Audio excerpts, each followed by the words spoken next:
So, a warm welcome to everyone. Today is a very special day, International Women's Day. It's a day to celebrate the social, economic, cultural, and political achievements of the women and to raise the awareness about the gender inequality and that still exists in the world a little bit. I would like to extend a warm welcome to the amazing woman who has joined us today to celebrate this special occasion, Ms. Radhika Arora. Welcome, ma'am. So, to give a brief introduction about her, she's the VP and Group CHRO of Jackson Group, a diverse energy infrastructure company having expertise in distributed energy, solar energy, EPC, hydrogen hybrid, and battery energy storage solutions. In addition to her HR, she also had administration and facility management, EHS, and CSR of the group. With a total close experience of 19 years in the HR space, Radhika is a change leader, a problem solver, an enabler of personal and professional excellence. She has special interest in HR digitalization, talent skilling, diversified agendas. Prior to the Jackson, she was associated with the giant energy public sector company Bharat Heavy Electricals Limited for the decade and with Sony India for 7 years. So a very warm welcome, Radhika, to discuss about the theme of International Women's Day today, Choose to Challenge. I would like to ask you what initiatives your company has taken to promote the gender equality and diversity in the workspace. Thank you, Prerna. Thank you so much. Quite an generous introduction. I'm not sure if I even deserve it, but thank you so much, and a very warm welcome to all the listeners. And here's wishing you all a very happy Women's Day. So, in terms of initiatives, what our company has taken as far as gender equality is concerned, I think the biggest one is right now, being an energy sector, a manufacturing company, a contracting company, our female ratio itself right now is quite skewed, right? We have very less number of employees. So for last 2-3 years, I think our focus has been to increase the diversity hiring. And that's what we are trying each day, increasing the number of females. The offers which we are rolling out, we are trying at least 8 to 10% of those offers are diversity offers. And, we are trying to just increase the strength first. That's one. Second is we are also trying that the places which are generally male dominated, we are trying that we increase the female strength there. So in our Greater Noida manufacturing facility where we manufacture solar modules, one of the line essentially is almost being run by females. So we are hiring female staff there, and we are trying that the entire line is being run by female staff. And then to further, increase the female hiring, we are actually dedicating or earmarking few roles for female hiring only. So, of course, all other roles definitely are open to anyone and everyone, including males and females. But specific roles, we have said that, okay, let's try to first fill that role through females. So that's how we are trying to give more thrust there on female hiring. Then we are also conducting a lot of diversity and inclusion workshops. The main issue here is not really hiring. We can still hire, but then a bigger issue is, are we making an inclusive workforce and an inclusive workplace? So the point is, we have to really change the mindset of people. We have to change the mindset of hiring managers. We have to change the mindset of the colleagues, the male colleagues with whom these female would be working. So their unconscious biases which they are having, which is obviously the result of our upbringing, our society, and everything else. So we are trying to, have those workshops where we are trying to tell people that let's just shed these unconscious biases and let's wholeheartedly accept women also in the workplace. Yeah. So that's something which we are doing. Then we also have a women forum where quarterly we meet and we organize special activities, leadership development activities, well-being activities, and other such things to ensure that the women are engaged and some special attention is being given to them, both for their development and their well-being. Then we have programs, which is of course open to all, mentorship programs, HiPOT identification and development programs. So there also we have good representation from our women employees, which helps in their development. And then we at Jackson, we also believe in this philosophy of hiring talent at the beginning. So we take a lot of interns and GTs, MTs from campuses. So, and we want to groom them in the system. So we really don't want to just keep hiring lateral hires and ensuring that, whenever there is an attrition, we bring somebody from the market. Of course, that proportion will remain, but we are trying that we promote people from within. So in that internship journey now, we are trying that more than 50% of our intake is females. So even when we go for engineering GTs hiring, we try, though it is honestly speaking, when we go for core streams, mechanical, electrical, etc., even in colleges, we don't find a higher proportion of females there. But whatever is available, so we target more number of colleges, so that 50% of our target of hiring female interns gets through, and that's how they will then move the hierarchy, and we will be able to increase our diversity mix in the workforce right now. Yeah. So I think couple of initiatives which I've just told you. Yeah. And talking about the young people, as you have mentioned, so what advice would you like to give to the young women who are just starting off their careers in your industry? Like, as you have mentioned, in heavy industry, anyway, the female ratio is very less. So what is your advice to the young women? Okay. So first I will talk in general. I would want to give this advice to all young women out there who are starting their career. We will come to my industry a little later. So see, there's a lot of noise around, okay? Every time, whenever while all of us have been growing up, there is noise about women have to be a certain way, girls have to be a certain way.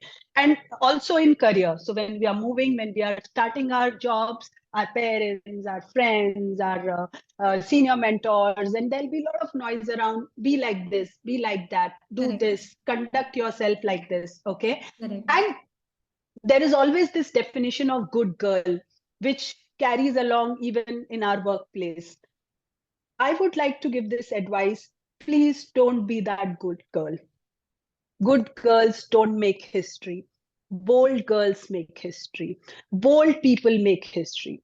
So really, if you want to do something different, if you want to be really a superstar of your life, if you want to reach the zenith of your career, if you want to have your full potential and work towards it, then please be bold. Please be fearless. Please don't always comply by those norms or those do's and don'ts. You should not confine yourself with that. In your heart, you know what you're doing is right. So just go on and achieve whatever you want to. So please, please, please be bold. Another one, and especially for females, this is a very important one. This biological clock and the career clock, they are always in that conflict with each other. When you really want to make your career, when you are trying to make it big, there's this time of having kids, and when you move up to the middle management, or you are trying to venture out from the middle management to the senior management, your kids would be teenagers, and there would be the time when they will need you more. When you grow further, then your parents would need you. Okay, so this balance, and especially in our society, females being the primary caregivers, this responsibility of managing kids, managing households, always comes on the shoulder of women. So balance it and don't feel guilty. It's okay if you miss, if you're really very serious about your career, and because of some meetings at workplace, if you're missing some parent teachers meeting of your kids, please don't beat yourself. Okay, be confident. You have chosen a career for yourself. Everything will get managed, everything will get balanced. Unfortunately or fortunately, both these cycles will run together, your career cycle, your biological cycle. So you have to balance it, and balance it in a way that you don't feel guilty. See, whether you come to work or you are a housewife, people will always have something or the other to tell you. So please don't go by what others are saying. Please go by what your heart says. So I think these are the two big pieces which I wanted to talk about. In terms of our industry, I don't think so there's any specific advice which would be needed. Of course, this is the renewable energy space, ever changing. Technology is really changing fast. So everybody needs to be updated about the happenings in this industry, what's happening technologically. You need to be sure about what we are doing. And then another one, of course, being digital savvy is very important in today's world and time. It's not for females specifically. Any young aspirants, I would want to tell you that be digitally aware and savvy. Data analytics, very important. Don't be afraid of numbers. Whichever role, whatever function you perform, whether it is sales, whether it is HR, finance, anything, you have to have this knack of analysis and loving the numbers. So please do that. I think another big one for females would be, please seek out mentors. Please have good industry networking and look out for leaders who can help you. Okay, there's no harm in seeking out mentors and seeking for help, seeking for advices. And networking is something which is very important in today's era. So please do that. Yeah. Good point. I was very much able to relate with whatever you have said. Okay, so moving ahead, what do you think some of the biggest challenges that females face while working or at the workplace today, and how can we address those challenges specifically? See, though as an industry, as a society, as a corporate world, we have advanced. Okay, we talk about a lot today about diversity initiatives being taken. We are saying we are doing this, we are doing that. Women have entered every space, but the fact still remains that every day, not only at offices, at homes, we are still subjected to lot of unconscious gender biases. Okay, and this one challenge definitely remains even today. If a woman is doing really well in her career, if she's getting good promotions, if she's getting good opportunities, and she has a male boss, even sometimes women will start to feel that, okay, maybe something fishy is going on there. People will not talk about her capability or her skill, but people will start talking about what is the relationship between the boss and the female, and this is really a very bitter truth of our Indian society. So this mindset change needs to really happen, that women are also capable and they should not be subjected to unconscious biases each day. And of course, how do we manage it? I think it's happening on its own also. People are getting advanced. There is a mindset change happening. And obviously, a lot of corporates are taking many initiatives in terms of, a lot of dive workshops are happening. We are trying to at least make people realize that, maybe unintentional, but these biases exist. How do we really tackle them? So this is something which is still a challenge. Another challenge, we may not talk about it, but women are definitely subjected to sexual harassment at workplace. It happens. Only thing is people don't report. Even today, our society tells us it's better to stay quiet. If you will say, even your reputation will be at stake. The same thing actually advances on in our workplaces also. So harassments are happening, women are not reporting. Of course, with posh compliances and government becoming more active on this front, there are cases where women are reporting also. There is other side of the story also, where frivolous and false complaints are also being raised by the women folks. But the fact remains that the majority of women who are really subjected to harassment are still not coming out and reporting, and which is really unfortunate. And this is a challenge which exists. Again, how do we mitigate that? A lot of awareness, a lot of sessions, giving women that comfort. If they will come out, what would be the actions that would be taken? A free and fair inquiry will be conducted. So all these things will definitely help to address this concern. We also have a very less representation of leaders, women leaders at the top in many of the organizations, especially the core sectors of infrastructure, manufacturing, etc. So there is a need to really increase that number so that more and more women can reach the top and more women can fight for the interests of other women. So I think another one which we spoke earlier also, work-life balance for women also remains a challenge. You know, at the end of the day, yes, a lot of men are coming out and a lot of men are saying, okay, now managing home is the dual responsibility. Men, but 90% of the houses in India still today, the responsibility of caregiving lies with the female. Correct. You know, at least the primary. Okay, so another point in terms of the challenges which women face, I think we were talking about it a little while back also, that women being the primary caregivers, okay, there is this challenge of managing work and life.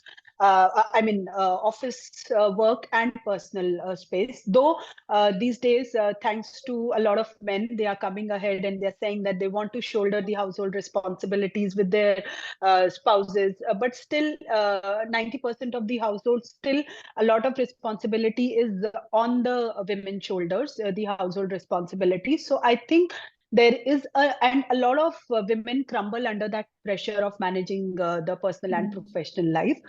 From the corporates, I think what we can really do is offer flexible timings. If possible, please extend work from home opportunities in case of course, if the reasons are genuine.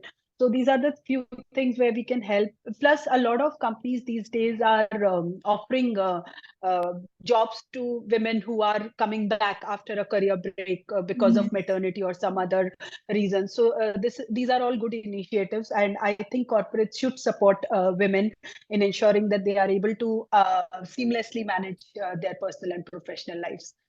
So with all these initiatives, I'm sure we will get there very soon, where we are able to create a comfortable place for our women employees to really perform and thrive. Definitely, definitely. You know, you have so beautifully accumulated all these points together and have done justice with the topic of choose to the challenge. And despite of all the challenges, women have continued to show the incredible strength, resilience, and determination. And you're one such example. So women have been at the forefront of the fight against, you know, work, professional life, caregiving, essential working. So we are always being strengthened, but with the idea of women supporting women, and you know, if more people like you will come forward and vouch about it, I think that's also a first step towards bringing that change. So thank you so much, Radhika, for your time and for such an insightful, thoughtful conversation. And with this, I would like to, you know, once again wish happy International Women's Day to all the women out there. And I'm so sure that collectively we all will be able to bring that change. Definitely, yes. And we women are rock stars. We were winners, we are winners, and we'll be winners. Yes. Thanks, Prerna. Thanks Thank you for so the much. opportunity, and thanks for this wonderful conversation. And you said, you know, happy International Women's Day to all the women listeners out there. I'm sure even a few men would also watch this video. So happy Women's Day to them as well. everyone. Yes, Yeah. yes. Thank you so much. Okay, thank you. Okay. Thanks. Thank you. Bye. Bye.